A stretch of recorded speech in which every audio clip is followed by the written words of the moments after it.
Okay. Well, I can still remember the day that my dad was preaching. I was 4 years old, and I had heard the story before. But every time my dad told the story, it kind of gripped me, even though I already knew the ending. And the story he told in his sermon was about a boy. And this boy loved this series of books. And he kept buying the books of his hero every time a new book came out. But one day, the last book, as he started reading the book, it was different than all the other books. His hero wasn't winning. His hero was losing, and the villain kept beating up his hero, and his hero was on the floor all the time. And he was like, what's wrong with this book? I mean, I read 10 of these books already, and the hero always wins. So he started getting more anxious and stressed. When he was only in the first chapter, he said, something's really wrong with this. I can't take it anymore. So he went all the way to the back of the book. And he said, I have to know how this ends. I won't be able to even read the book if I don't know how it ends. So he stops and looks in the back of the book. And in the last chapter, he told the story that eventually the hero was able to defeat the villain. And that he didn't have to worry because his hero won. Then he went back to the first chapter again. He said, now I can read the whole book. Because now I already know the end of the story. Now I'm not stressed anymore. So every time that the story showed the villain winning, he would speak to the villain, say, if he just knew what I know. If he just knew what I know the end of the story, and my hero wins. We're going to spend the whole day today in an in-depth Bible study of the pictures of Jesus in the book of Revelation. I'm sure you have gone to the many seminars on the book of Revelation. This is very different than anything you've ever done, because we're not going to do prophecies or trumpets or seals, as important as those are. We are going to concentrate only on pictures of Jesus given to us in the book of Revelation. And in the second service, you're actually going to get the book of Revelation that I have written, that we have called Revelation, the fifth gospel. And so you will get material to continue studying at home.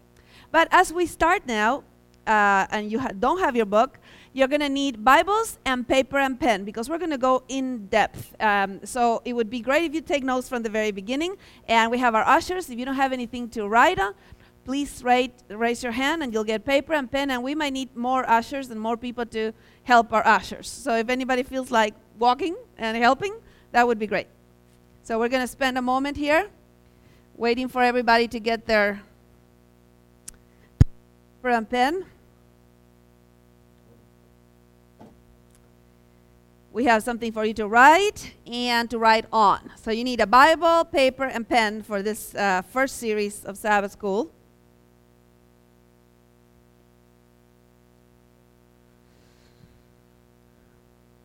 And the closer you can come, the better. Don't forget that we're doing a study environment. So thank you for those that came to the front, so we give room for those that will come for the second service. Also, you will need a handout that says Worship Scene, Revelation 4 and 5. That should be in your pews. So see if you find this handout, and if they're not in the pews, Ivers, are they in the pews, or they... Okay, so you will need this handout that says Revelation 4 and 5. See if it's in your bulletin or somewhere. In the bulletin, okay. So we have 4 things you need. Bible, paper to write, pen, and the handout to finish our first session together.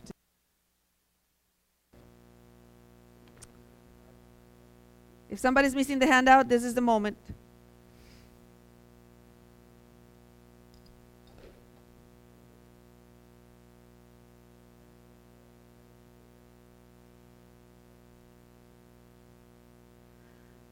We have more hands, stuff. We're actually going to wait because we want you to have the whole experience of our Bible study this morning.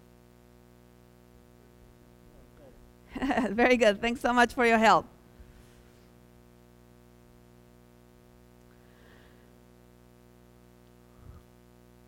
Let's read the first verse of Revelation chapter 1. So open your Bibles in Revelation chapter 1, verse 1. The first phrase gives you the interpretive tool for this book. It says that this is the revelation of Jesus Christ. So this is the first thing you got to remember, that this whole book was given to a people that were going through difficulties, and they needed a greater revelation of Jesus Christ. That's why we call it the fifth gospel. Of the New Testament were written when Revelation was written. So Revelation is the last book that is written of our New Testament. And the date is about 96 AD. So if you want to start taking some notes to know what was going on in the world at that time, 96 AD, of course, we don't know exactly the date, but we give the last decade of the first century. And at this time, Domitian was emperor in Rome, and he was a man that was the first emperor to claim to be God before he was dead, which means that he told the people they had to worship him. That's when the big emperor cult actually started. So these are people that are needing a new revelation of Jesus. So the word revelation in Greek is apocalypse. That's why you have seen some of these movies that are called apocalypse. But that's actually the Greek word for revelation. So if you want to write it down, it's apocalypsis. That's the book, that's the word revelation. And actually the book of Revelation is a new revelation of the cross. So imagine this. The four Gospels have given you the suffering Jesus who has suffered and has conquered and resurrected. But the book of Revelation gives you what that meant from a cosmic point of view. Okay? So if you're going to think of the book of Revelation, think that this is the revelation of what Jesus Christ achieved on the cross from a cosmic point of view. It's like all of the cosmos is open, and he tells you what Jesus actually achieved. So the word apocalypse means unveiling. It's like you have a masterpiece and you are unveiling it. So as you unveil it, you find a crown where before you had something that looked like defeat. So this is why John uses the word unveiling or apocalypse or revelation. Is the last piece is going to be taken away so that you see that through the cross, Jesus became the King of Kings and Lord of Lords. So what is happening with this is that this will be a new view of Jesus as victorious, and picture after picture after picture of Jesus will give you this view that, wow, Jesus wins. So if somebody tells you, can you summarize the book of Revelation in 2 words? You absolutely can. And it's Jesus wins. That is the summary of the book of Revelation. So I'm going to say 1, 2, 3, and we're all going to say the summary. Ready? 1, 2, 3. Jesus wins. If you ever need to summarize this book, those are the 2 words. And if somebody says, summarize the book in 3 words, you're going to say, ta-da, Jesus wins. Because the whole book is so flamboyant, so worshipful, so praising, that there is this song coming out of each worship scene at all times. Did you know that the book of Revelation is a book of worship? And it has 16 major hymns in which all of the cosmos joins to say, ta-da, Jesus wins. So if you don't remember anything else about the whole day we're going to spend today, remember that all of the book of Revelation is summarized in the fact that Jesus actually is victorious. And so this unveiling, we take a veil off that was still there. We didn't realize how big what Jesus did actually was until we get to the book of Revelation.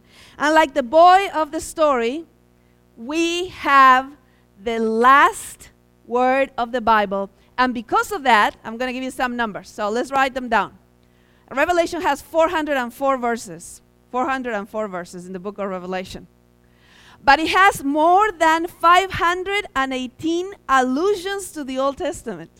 So even though it has 404 verses, the seer, the prophet, will take the language from the Old Testament and constantly use it to show us the cosmic perspective. Okay, so we have 404 verses and 518 allusions to the Old Testament.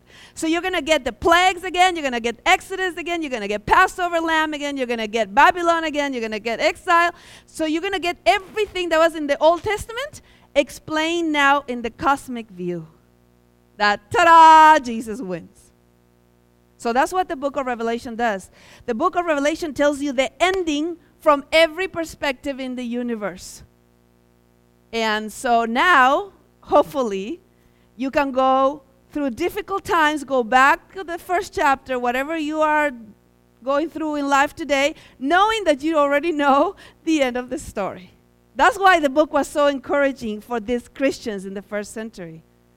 My mom is going through cancer for the third time, and very difficult time right now because it got complicated. So we've been in and out of the emergency room and the hospital for the last 2 weeks.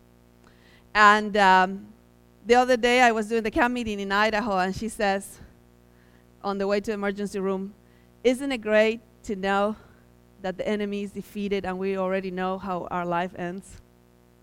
And I mean, it makes all the difference in the world to know the end.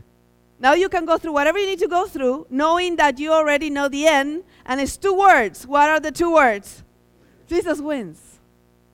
All right. So when we get to this book, we are going to get the first major picture of Jesus right in the introduction. So if you have a red letter word, which means that these are words ascribed to Jesus, the first red letters you're going to find in chapter 1, verse 8. And Jesus will give a picture that I love so much that I decided to represent it for you so that you never forget it. Now, don't forget that these are people that are distressed. Scholars differ on what type of distress they had. Some say that the church in this time is being persecuted. Some say that it had fallen into apathy because Jesus had not come, and they had waited that he would come much sooner. Some say persecution was starting from the inside of the church and the outside. So all we know is that this book was written so that you would not be afraid. So after the first vision of Jesus, Jesus tells John, don't be afraid. So the book is unfortunately, the book hasn't always been taught the way it was written. So a lot of people, when they hear Revelation, the first thing they get is fear. So if when you're reading Revelation, you get this fearful feeling, something is wrong, because this book was written so that you would not be afraid. And so the first picture of Jesus in verse 8 is this. Let's read it if you have your Bibles. Chapter 1, verse 8. I am the Alpha and the Omega, says the Lord God, who is and who was and who is to come. Now, the Alpha and the Omega are the first and last letters of the Greek alphabet. So, if this book was written today for us, Jesus would say that he's what? If it was written today, I am the A and the, that's the first picture of himself.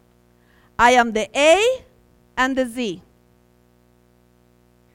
Because he wants you to know that he has been there from the beginning and will be there all the way to the very end, and there's no end. So he's A and Z. I love this picture of Jesus because I bet you don't have any problem today that doesn't start either with an A or a Z or any letter in between.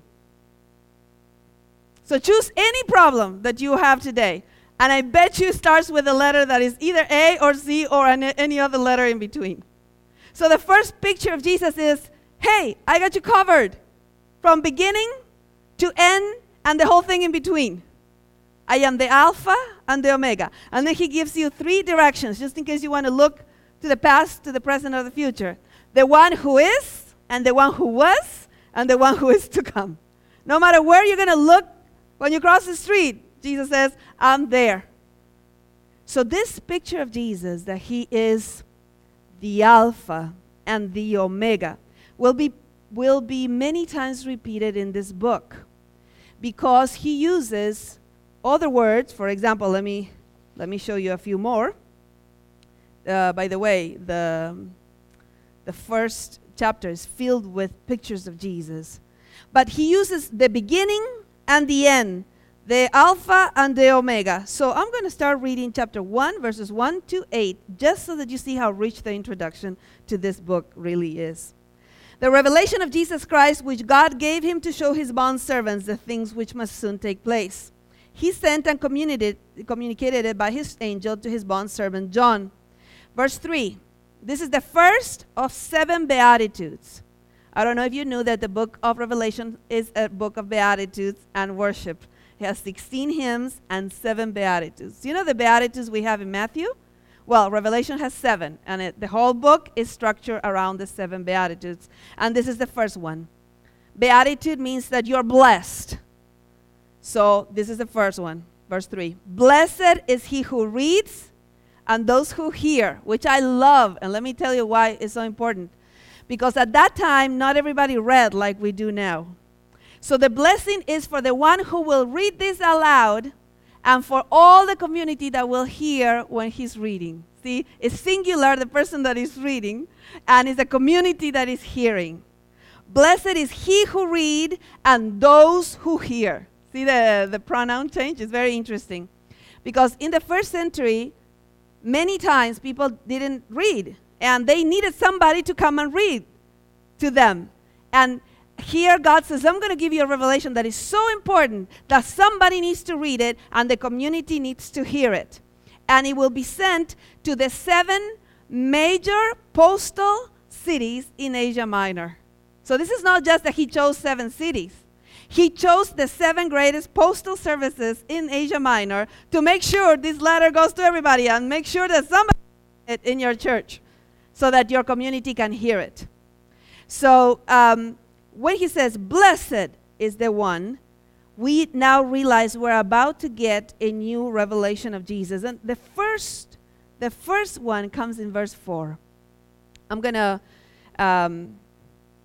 ask you to, let's read 4 and 5, and then I'm going to highlight something. You can circle it in your Bible. Verse 4 and 5. John to the 7 churches. These are the 7 postal cities. Don't forget that these are not just churches. They're major postal cities in Asia Minor. To the 7 churches that are in Asia, grace to you and peace. Look how he starts his letter. Grace and peace. If you don't feel grace and peace when you're reading Revelation, something has gone wrong. From him who is and who was and who is to come. Again, multi-directional assurance. And from Jesus Christ, the faithful witness, I'm in verse 5 now, the firstborn of the dead and the rulers of the king of the earth. And check this out. We get 2 verbs. Circle the verbs. To him who loves us. Circle that. Because he uses in the Greek a very interesting present tense that is not just present, but it continues. It's a continuous present. So the one who loves us and loves us and loves us and loves us, it would be a great translation. Okay? So the first thing he says about Jesus is the one who is loving us and will keep loving us and loves us right now. Okay? And then he uses another verb, but that one is in past tense. So the one who loves us and what? What did he do? Washed in some of your versions. In other versions is released. The verb in Greek is set you free and is in the past tense. So it's very interesting. Loves us now and has already accomplished your freedom, is what the Greek says. Okay? So it uses one. So one of the things we need to understand, and I'm very interested that we learned this at the very beginning, is that I need you to understand the genre of apocalyptic literature. See, apocalyptic literature is not something we're used to because it's 2,000 years later and we are not in the Mediterranean world. But the apocalyptic genre was very common in the time of Jesus. We have many, many, many, many, many eschatological apocalyptic books written in the time of Jesus. They were all Jewish apocalyptic books that talked about good and evil and how the world would end. What this is so different is because this is a Christian Jewish author. It's the only apocalyptic book that we have that is from a Jewish Christian author. So he explains everything in light of the cross for the end of times.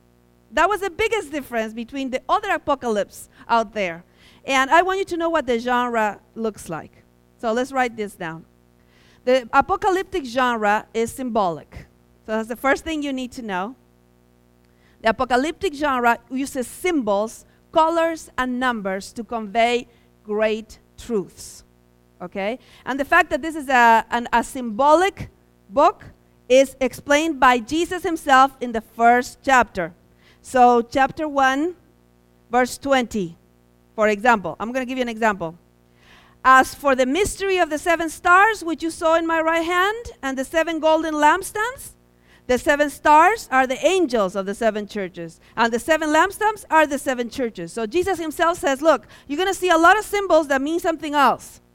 So you're going to see stars, which mean this, and you're going to see lampstands that mean that. So don't forget, says Jesus, that this is a symbolic genre that will use figures, symbols, numbers, and colors to convey extremely big truths from a cosmic perspective. So that's the first thing you need to know, that the genre uses symbols, visualizations. The second thing you need to know is that it's from the cosmic perspective. Therefore, it's multidimensional, the whole book. Sometimes, I'm getting a short, and I'm not sure if it's this thing right here or if there's a short somewhere else. Do you have any idea? If not, I'm going to tape this to make sure, because it's the third time that it popped. So I'm not sure. Let me know, okay? The third thing you need to know is that it's a cosmic perspective, which means that sometimes you're in heaven, sometimes you're on earth. Sometimes you're in the past, sometimes you're in the future. So you're going to have these multi-dimensions, and if you try to chart Revelation, you're going to go crazy. You know why? Because it's constantly giving you a new dimension of a truth. So if all you have done is get a time chart for Revelation, you've missed Revelation. Because they will go to the back, it will go to the front, it will go up, it will come down, and constantly. So the greatest challenge of the book of Revelation is for you to learn to sit with the visualization and see what it means to you. For example, if you just go through the book of Revelation decoding it, every time that says Lamb is Jesus, great, let's go to the next page. Lamb, Jesus, great, let's go to the next page. Lamb, Jesus. No, sometimes the Lamb is standing. Sometimes the Lamb is slain. Sometimes the Lamb is a lion. Sometimes the Lamb is a king. Sometimes the Lamb becomes a shepherd. Sometimes the Lamb is a bridegroom. Sometimes the Lamb is a father. So if you don't sit with a symbol, you have missed Revelation. Do you understand what I'm trying to say? Because the symbols are so rich and so deep that if you're just going to decode them, why is sometimes the Lamb standing? What does that mean? Why is the Lamb sometimes shown as slain, but not dead, standing as if slain? Sometimes it's a lion, sometimes. So don't forget that the apocalyptic genre is a genre that uses symbols to convey cosmic truths. And every picture of Jesus is so loaded that we need to learn to sit with the book of Revelation and understand that it must be interpreted in the light of the cross, because this is the revelation of Jesus Christ. Now, before I go any farther, I know that many of you in this church read the books of Ellen White, and I do too. And even though we're going to study only the biblical text, because I'm a biblical scholar, that's what we're going to do today, I want to show you one quotation from Ellen White. You know, my father was the White Estate Director for the General Conference for many, many years, and I got access to so many documents. And I wanted to understand, when our church was established, what was the main interpretive tool that we were given, that we were supposed to interpret the Bible as a whole with? And I want to show you what she says about that. So let me show you the first slide here. This is what she wrote for ministers and elders and anybody that was going to lead in the church and was going to interpret the scriptures.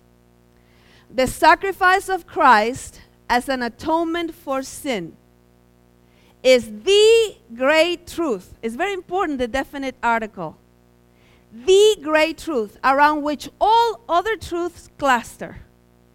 Okay, so let's see if we understand. We don't have for example, in Adventist, we have 28 doctrines. We don't have 28 pearls of great price. We have one pearl of great price that we look at from 28 different angles. But you need to end up with Christ, because if you don't, then you have not understood the doctrine. Okay, so let's read it again. The sacrifice of Christ as atonement for sin is the great truth around which all other truths cluster. In order to be rightly understood and appreciated, every truth in the Word of God, from where to where? Revelation, must be studied in the light that streams from the cross of Calvary. Okay, let's go to the next. It continues. The next slide. I present before you, this is the same quote, it just keeps going. I present before you the great grand monument of mercy and regeneration, salvation and redemption, the Son of God uplisted on the cross. This, check this out, this is to be the foundation of every discourse given by our ministers. So you should never listen to a story about David or Saul or Ruth or Moses, unless the minister takes you to the cross in that story. Because if they don't, it means that they have not connected the dots. And so the whole Bible is written with a very interesting interpretive tool. And I'm going to try to make a graphic out of it so that it's easier to understand. It's called developmental progression. So the whole Bible is written like this. Okay, so if you have Passover in Exodus 12, and all you understand is that there's a lamb, that you put blood on the doorpost, and then you're going to be passed over, that's just the beginning of the revelation. Later on, it will open until you realize Jesus died on Passover Friday. Paul says, well, of course, Jesus was the Passover lamb, so we're going to be passed over. So when you get to the book of Revelation, all the people that are covered by the blood of the lamb are saying to God, oh, thank you that you will bring judgment in the world and we are on your side because Jesus wins. Because you believe in the that was slain and you wash the robes in the blood of the Lamb. Okay, so let's see if we can put the graphic. So you have the cross as the goal of every single truth in the Bible. So we start, let's say, in Genesis or Revelation. For example, the Passover. Give me one circle, please. And we have it with the Sabbath, too. And we have it with many, many other things. Keep going. So at the beginning we have this. Then it expands. And then it expands a little more. The meaning, we get more and more and more meaning until we get all the way, let's do all the circles, until it touches the cross. So keep going. If it doesn't touch the cross, one more, you haven't understood the doctrine. That's why Jesus told the disciples in Luke 24, all the law, all the prophets, and all the Psalms are about me. Okay. So, when we start, we can take the PowerPoint out. When we start, it's important that you know two things. That is cosmic perspective, is apocalyptic genre that uses symbols, numbers, colors, and symbol, numbers, colors, and visualizations to show you bigger things. And the third thing I want to tell you about apocalyptic genre is that is dualistic. You can write that word down. Dualistic. You know exactly if you're on this side or on this side. In the book of Revelation, you cannot be on the fence. And each system is represented by a number, by a city, and by a woman. Okay? So you have two systems, God's systems and those who rebel against God, the evil system. So we have two cities. New Jerusalem is God's city. What is the city of the other system? Babylon. We have a woman that is God's woman. Who is it? The church that is the bride of Christ. And then we have the great harlot over here. And we have a number for the good system, which is 7. There is 54 sets of 7 in the book of Revelation. 54 sets of 7. And then we have the number of the other system. That is 6. Okay? So in the whole book, you either are standing here or standing here. There's no other place for you to go. And if you know that Jesus wins, then you are not afraid of the end. And I'm going to tell you one more word before I show you something. I think it's so great that God decides that Jesus should show the picture first of all.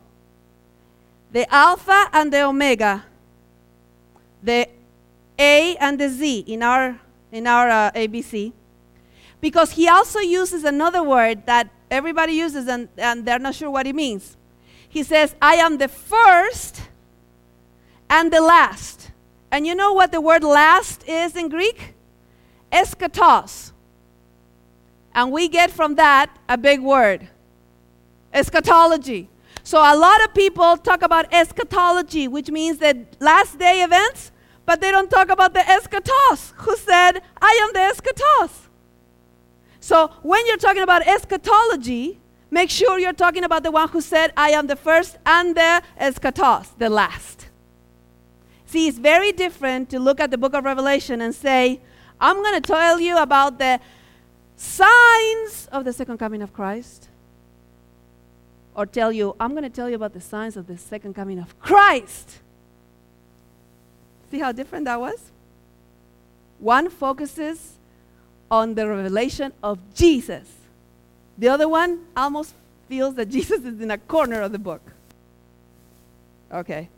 So we get this multi-directional assurance. So let's see if we can do this. He is who is. So if some days you don't know exactly what's going on in your life and you find yourself sinful and wondering, do you have an advocate? Do you have somebody that is on your side? I just received an email yesterday from somebody. She said, I've been lost. I'm in my 3rd marriage. I can't be faithful to my husband. I heard you talk about Revelation. I want that joy, and I want that peace, and I want that woohoo, because you know, woohoo is our cry of, if you watch my programs on TV, you know that the woohoo is a cry of the joy of your salvation, the new song that comes when you realize it. She says, I want the woohoo, but I know I'm not worth it. And I said, that's right. That's why we have somebody in the Bible that tells us that in Jesus, we are worth it. Because we are worth so much that he sent his son to die for me. Imagine my worth in God's eyes. So Revelation starts by saying, some days you're not sure. Remember, he is the one who is. He's up there on your side. So he is. But he's also the one who what? Who was.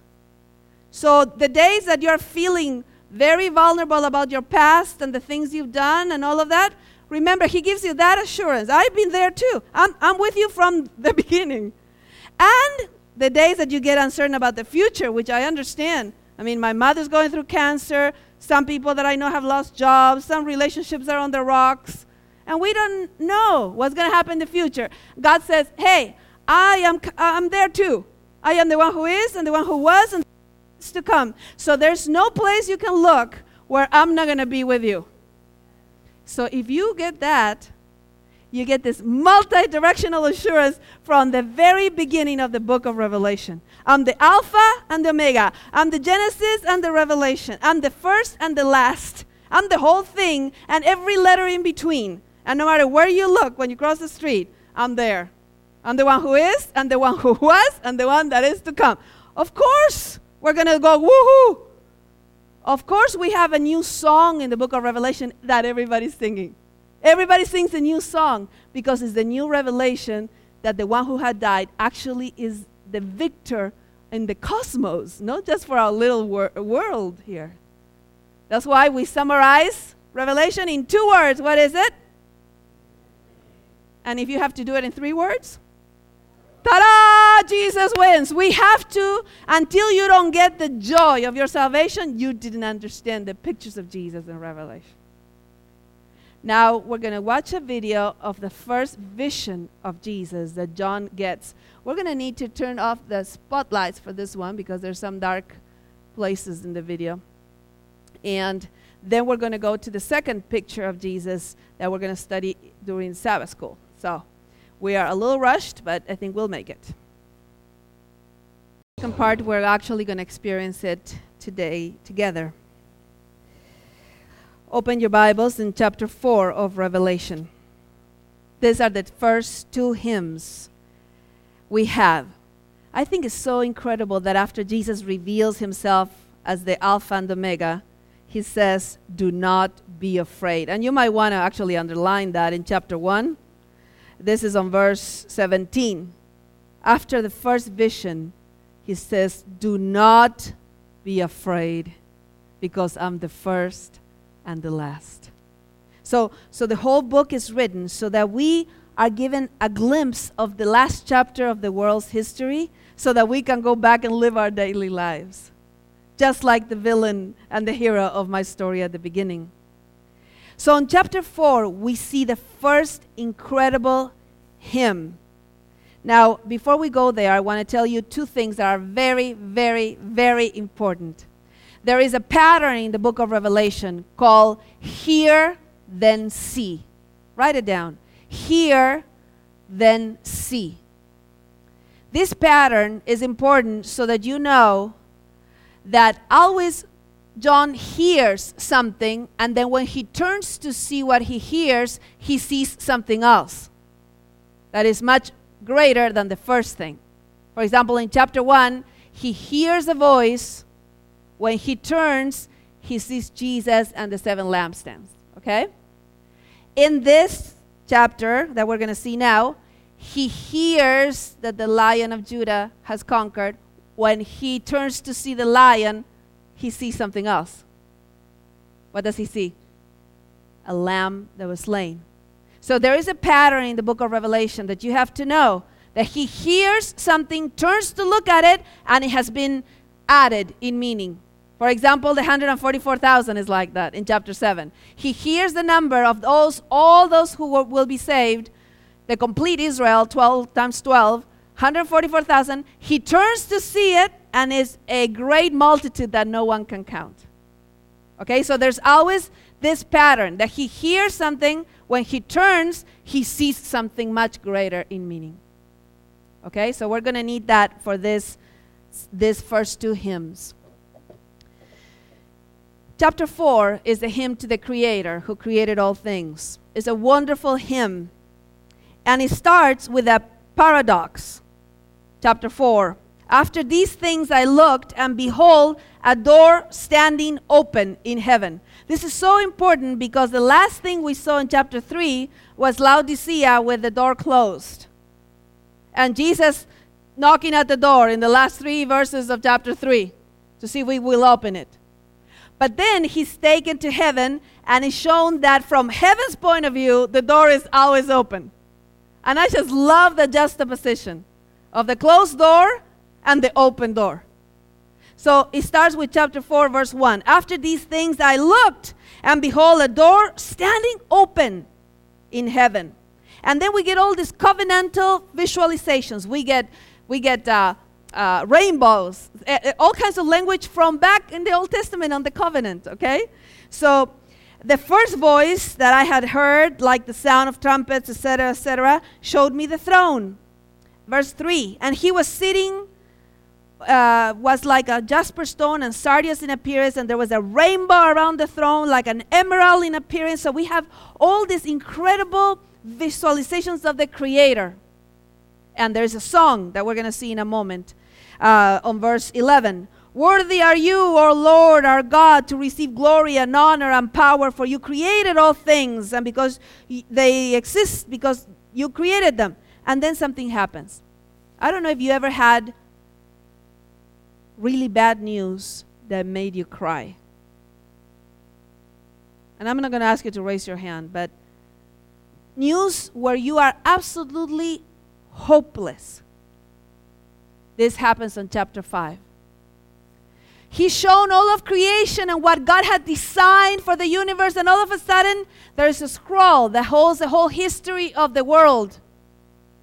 But something has gone terribly wrong, because everything that the Creator created rebelled against Him. And nobody can open the history of that world, of the humankind. Nobody can open it. And one of the incredible things about this apocalypse versus other Jewish apocalypses is that the Christian author of this apocalypse is part of the visions always. He's there in the scene, like he's living it. So let's start on chapter 5. So we're given this hymn on the creation. Everything is great. God created the heavens and the earth. And then something bad happens. And then John starts weeping like we weep when there's hopelessness. Chapter 5. I saw in the right hand of him who sat on the throne a book written inside and on the back, which means that there was a lot to write. That's why the scroll is written inside and outside. It's a very interesting note. Sealed up with 7 seals. And I saw a strong angel proclaiming with a loud voice, "Who is worthy to open the book? Who can tell us about the history of the world, of humanity?" And look at what he finds. Verse 3. No one in heaven or on the earth or under the earth was able to open the book or to look into it. And I began to weep. This is John telling you that when he saw the hopelessness of the human race, he started crying. And the Greek is a very strong word. It's not just, crying a little. No, it's a hopeless weep. I began to weep greatly. That's why you have that word there. Because no one was found worthy to open the book or to look into it. And then one of the elders brings the good news. See, you cannot understand the good news until you don't understand the bad news. And the bad news is that there's no hope for humanity other than what will be revealed now. This is why the revelation of Jesus Christ. Verse 5. And one of the elders said to me, "Stop weeping.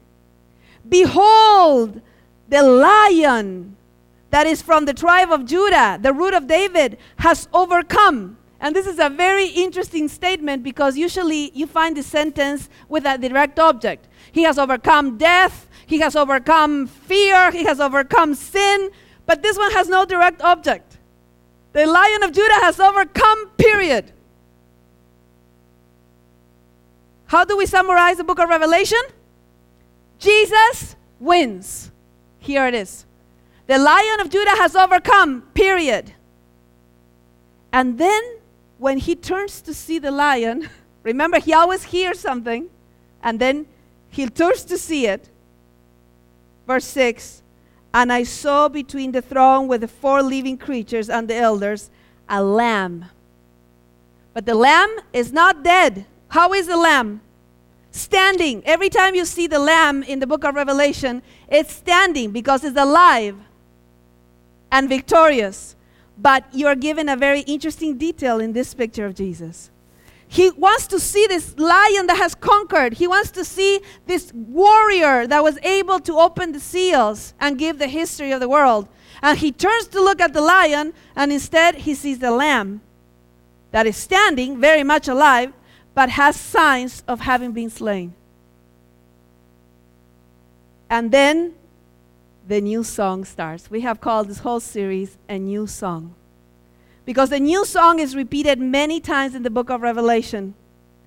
And when he was the only one able, because he conquered through his death. So you have the Lion of Judah. When he turns to see it, he sees a lamb standing who has been slain. And then the incredible sevenfold praise starts about Jesus. Let's read it, verse 8. When he had taken the book, because the Lamb was the only one who could take the scroll. The 4 living creatures and the 24 elders fell down before the Lamb. Imagine everybody worshiping the Lamb that is the only one that can open the history of the world because he conquered through his death. And they sang, verse 9, and they sang a new song. You know, when I was a little girl, I wanted to learn all the words of the songs in Revelation because I didn't want to miss out when people started singing.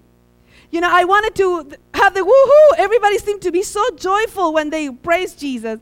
And this is one of those universal scenes of worship that we have. Remember that we have 16 hymns of worship in the book of Revelation. Verse 9, they sang a new song saying, worthy are you to take the book and to break its seals, for, this is the reason why you're worthy. For you were what? Slain and purchased. Look at this word that we will see later on today. And purchased for God with your blood men from every tribe and tongue and people and nation, and you made them to be a kingdom and priests to our God. And then we have the sevenfold praise on verse 12, saying with a loud voice, worthy is the Lamb that was slain to receive power and riches and wisdom and might and honor and glory and blessing. The lion conquered. Period. No direct object. I want to see this lion. Turns, sees the lamb that was standing because the lion conquered like a lamb through its death. Oh, what a rich picture of why we will worship forever the Creator and the Redeemer. So chapter 4 is the hymn to the Creator.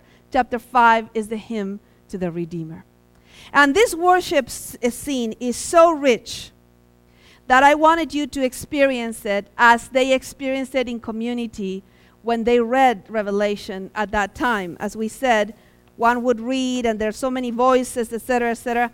So I asked Pastor Ivers if he could actually print it for us so we all have the same version. So take your handout and we are going to experience, maybe for the first time for you, a worship scene in heaven with all the creatures and the 24 elders and everybody saying, wow, this one person is the only one that can open the seal because he conquered through death. So I'm going to need some volunteers for this. I need one person that has a strong voice to be the voice. Who has a strong voice? Anybody? Over there? Okay. So the second line where it says voice, you are going to stand up and say, come up here and I will show you, okay? Now, I need 4 people. I would love for young people to be the 4 people. You want to be? Yeah. The 4 living creatures. You want to be the 4 people? And you can be more than 4. 1, 2, 3, 4, 5, 6. Any of you want to do this? You want to? You got to do it together. Yeah, okay, good. So you can stand up right now. You're going to be the 4 living creatures. Whoever wants to stand in this row, every time it says 4 living creatures, you read all together. Okay, just stand where you are. Don't worry. And you can stand too, please, for the voice. There you go. Thank you so much. And if you want to join them, it doesn't have to be 4. We're just doing the voices. Every time it says 4 living creatures, you read what is there. Okay? Thank you so much for helping. And all the men are going to be the 24 elders. Okay? So you don't need to stand because if not, the whole church will be standing. So we have the men are, no, you do. The 4 creatures do. Sorry. The men don't need to stand. Every time it says 24 elders, you do your part. Okay? Now I need one more that is a strong angel. Who's going to be the strong angel? One person over there. Can you stand up, please? Yeah, you. So when the strong angel, you have to say, who is worthy to open the book? And I need one more volunteer who is the one elder at the bottom of the page. One more volunteer. Thank you so much. Could you stand? And when it says one elder, you're going to say, stop weeping. Now turn it around. Anytime the 4 living creatures appear, you talk, even if other people are talking, okay? Angels, and the middle is women. When it only says angels, not the strong angel. She's the strong angel. But all the women are the angels, okay? When it says everyone, obviously is everyone. And at the bottom, it says 4 living creatures. You're going to say amen at the very bottom, okay? Got it? You think we're ready? I'm going to be the narrator. I want you to experience this incredible worship scene in the throne of God. Everybody knows their part. We don't want to interrupt it. So the voice over there, the strong angel, the one elder, the 4 creatures, Men, 24 elders. Women, angels. Everyone is everyone. All right. After these things I looked, and behold, a door standing open in heaven. And the first voice which I had heard, like the sound of a trumpet speaking with me, said, "Come up here, I will show you what must take place after these things." Immediately I was in the Spirit, and behold, a throne was standing in heaven, and one sitting on the throne. And he who was sitting was like a jasper stone, and a sardius in appearance. And there was a rainbow around the throne, like an emerald in appearance. Around the throne were 24 thrones, and upon the thrones I saw 24 elders sitting, clothed in white garments, and golden crowns on their heads. Out from the throne come flashes of lightning, and sounds and peals of thunder. And there were 7 lamps of fire burning before the throne, which are the 7 spirits of God. And before the throne there was something like a sea of glass, like crystal. And in the center and around the throne, 4 living creatures full of eyes in front and behind. The first creature was a lion, and the second creature was a calf, and the third creature a face like that of a man, and the fourth creature was like a flying eagle. And the 4 living creatures, each one of them having 6 wings, are full of eyes around and within, and day and night they do not cease to say, "Holy, holy, holy is the Lord God, the Almighty, who was and who is to come."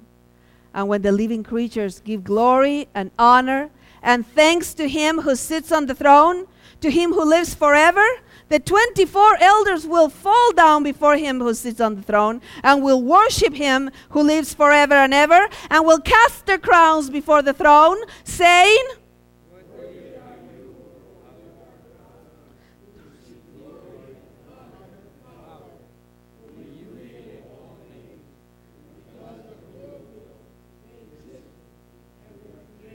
I saw in the right hand of him who sat on the throne a book written inside and on the back, sealed up with 7 seals.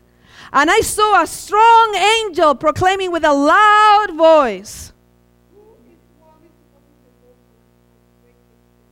and no one in heaven or on the earth or under the earth was able to open the book or to look into it. Then I began to weep greatly because no one was found worthy to open the book or to look into it. And one of the elders said to me, "Stop weeping. Behold, the lion that is from the tribe of Judah, the root of David, has overcome so as to open the book and its 7 seals." And I saw between the throne with the 4 living creatures and the elders a lamb standing, as if slain, having 7 horns and 7 eyes, which are the 7 spirits of God sent out into all the earth. And he came and took the book out of the right hand of him who sat on the throne. When he had taken the book, the 4 living creatures and the 24 elders fell down before the Lamb, each one holding a harp and a golden bowl full of incense, which are the prayers of the saints. And they sang a new song, saying, "Worthy are you to take the book and to break its seals, for you were slain and purchased for God with your blood men from every tribe and tongue and people and nation. You have made them to be a kingdom and priests to our God, and they will reign upon the earth." Then I looked, and I heard the voice of many angels around the throne, and the living creatures, and the elders, and the number of them was myriads of myriads and thousands of thousands, saying with a loud voice, "Worthy is the Lamb that was slain to receive power and riches and wisdom and might and honor and glory and blessing and every created thing which is in heaven and on the earth and under the earth and on the sea and all things in them." I heard saying, "To him who sits on the throne and to the Lamb be blessing and honor and glory and dominion forever and ever." And the 4 living creatures kept saying, And the elders fell down and worshiped. Isn't that an incredible experience? The book of Revelation is filled with praise because the Lion of Judah is the Lamb who was slain. Don't forget, this book was written so that you may not fear, because Jesus is the Alpha, which would be the A in our ABC, and the Omega, which would be the Z for us. He's the beginning and the end. And the whole book was written so that you would not be afraid, because you have assurance. And your assurance is because of two words. What are the two words? Jesus wins. God bless you.